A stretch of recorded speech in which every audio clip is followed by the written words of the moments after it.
அனைவருக்கும் கோபிநாத்தின் அன்பு வணக்கங்கள் நண்பர்களே.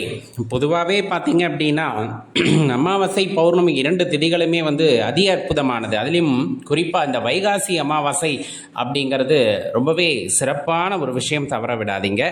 அதில் குறிப்பாக நம்ம என்ன இந்த இடத்துல சுட்டி காட்ட வேண்டியது இருக்குது அப்படின்னு பார்த்தோம்னா, வைகாசி அனுஷ நட்சத்திரம் அப்படின்னு சொல்லக்கூடியது. இது என்ன வைகாசி அனுஷத்துக்கு சிறப்பு அப்படின்னு பார்த்தோம்னா, திருவள்ளுவ நாயனார் அவதரித்த தினம் அப்படின்னு சொல்லக்கூடியது வைகாசி அனுஷம் அப்படின்னு சொல்லக்கூடியது.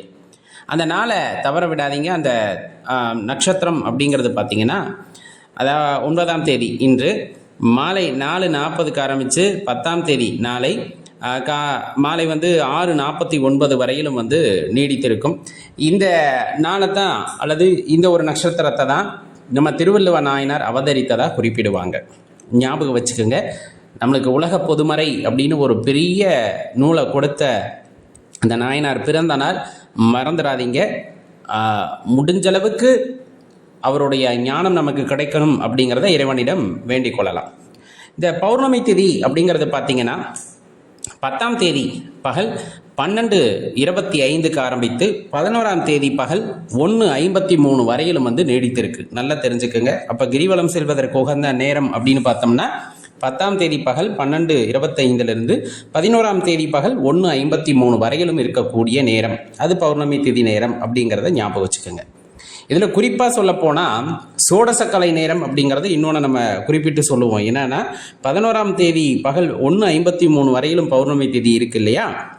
இப்போ முன்னொரு மணி நேரம் பின்னொரு மணி நேரம்னு எடுத்துக்கும் போது அந்த பகல் 12:53 2:53 வரையிலும் இருக்கக்கூடிய அந்த 2 மணி நேரம் தான் சித்தர்கள் அருளிய சோடசக்கலை நேரம் அப்படின்னு சொல்கிறது. அதில் ஒரு 5 வினாடி திருமூர்த்தி பகவானுடைய கருணை பார்வை இந்த பிரபஞ்சத்திலே படுகின்றது. அப்படிங்கும்போது அந்த நேரத்தில் நமக்கு என்ன தேவையோ அதை விண்ணப்பமாக வைத்து கொண்டிருக்கும் பொழுது இறைவனுடைய கருணையால் அது நிறைவேறும் அப்படிங்கிறது சித்தர்கள் அருளிய ரகசியம். தவற விடாதீங்க. ரொம்ப முக்கியமாக இந்த பௌர்ணமி தினத்தில் செய்ய வேண்டியது அப்படின்னு பார்த்தோன்னா அன்னதானம். நீங்கள் எவ்வளவு செய்தாலும் இந்த அன்னதானத்திற்கு நிகர் வேறு எதுவும் இருக்காது. அதனால் இன்றைய தினத்தில் நிறைய அன்னதானம் செய்யுங்க. கண்டிப்பாக இறைவனுடைய அருளானது பூரணமாக நமக்கு கிடைக்கும். ரொம்ப முக்கியமாக செய்ய வேண்டிய சத்யநாராயணர் பூஜை அப்படின்னு சொல்லக்கூடிய இந்த பௌர்ணமி தினத்தில் செய்கிறது அதி அற்புதமானது. அதே போல் சிவபெருமானுக்கு பூஜை செய்வது அப்படிங்கிறதும் இந்த நாளில் ரொம்ப அற்புதமான ஒன்று. நிலவுக்கு பூஜை செய்வது, பௌர்ணமி விரதம் இருந்து அந்த பௌர்ணமி இரவு வருகிறது அல்லவா, 10ஆம் தேதி இரவு வருகின்ற அந்த முழு நிலவுக்கு நம்ம பூஜை செய்யும் பொழுது கட்டாயமாக பார்த்தீங்கன்னா சந்திர பகவானுடைய அந்த அருளாசி அப்படிங்கிறது நமக்கு கிடைக்கும். சந்திரனுக்கு அந்த அதிபதியாக இருக்கக்கூடிய அம்பிகையினுடைய அருள் அப்படிங்கிறது பூரணமாக கிடைக்கும் அப்படிங்கிறத மறந்துட வேண்டாம். அதே போல் குலதெய்வ வழிபாடு செய்வதற்கு, சித்தர் வழிபாடு செய்வதற்கு உகந்த நாள் அப்படின்னு சொன்னோம்னா இந்த பௌர்ணமி தேதியை குறிப்பிட்டு சொல்லலாம்.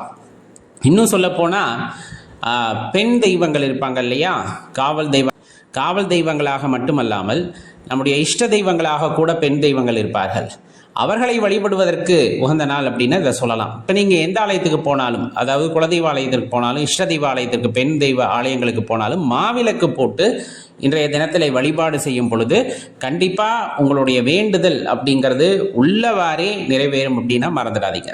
அதுலேயும் குறிப்பாக சித்தர் வழிபாடு செய்வதற்கு ஏற்ற தினங்கள் அப்படின்னு சொன்னால் இந்த பௌர்ணமி தேதி, அதுக்கு முன்னொரு நாள் பின்னொரு நாள். ரொம்ப தெய்வங்களாக மட்டுமல்லாமல் நம்முடைய இஷ்ட தெய்வங்களாக கூட பெண் தெய்வங்கள் இருப்பார்கள். அவர்களை வழிபடுவதற்கு உகந்த நாள் அப்படின்னு இதை சொல்லலாம். இப்போ நீங்கள் எந்த ஆலயத்துக்கு போனாலும், அதாவது குலதெய்வ ஆலயத்திற்கு போனாலும், இஷ்ட தெய்வ ஆலயத்திற்கு, பெண் தெய்வ ஆலயங்களுக்கு போனாலும் மாவிளக்கு போட்டு இன்றைய தினத்தில் வழிபாடு செய்யும் பொழுது கண்டிப்பாக உங்களுடைய வேண்டுதல் அப்படிங்கிறது உள்ளவாறே நிறைவேறும் அப்படின்னா மறந்துடாதீங்க. அதுலேயும் குறிப்பாக சித்தர் வழிபாடு செய்வதற்கு ஏற்ற தினங்கள் அப்படின்னு சொன்னால் இந்த பௌர்ணமி தேதி, அதுக்கு முன்னொரு நாள் பின்னொரு நாள் ரொம்ப அற்புதமானது. அதே போல் நம்ம தியானம் செய்யணும், பழகணும் அப்படின்னு நினைக்கிறவங்க இந்த பௌர்ணமி திதியில் தியானம் செய்ய முயற்சிக்கும் பொழுது கட்டாயமாக அது பலனளிக்கும் அப்படின்னா அதில் மாற்று கருத்தே இல்லை.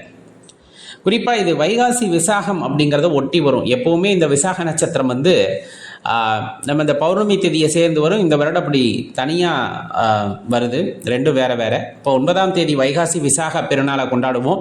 அதே போல் 10ஆம் தேதி பௌர்ணமி தேதி ஆரம்பிக்கிறனால அந்த 10ஆம் தேதி வருகின்ற பௌர்ணமி தனி சிறப்பு அப்படின்னு வச்சுக்கலாம். அன்றைய தினத்தில் முருகப்பெருமான வழிபாடு செய்யறதும் ரொம்ப உத்தமம் அப்படிங்கிறத தெரிஞ்சுக்குங்க.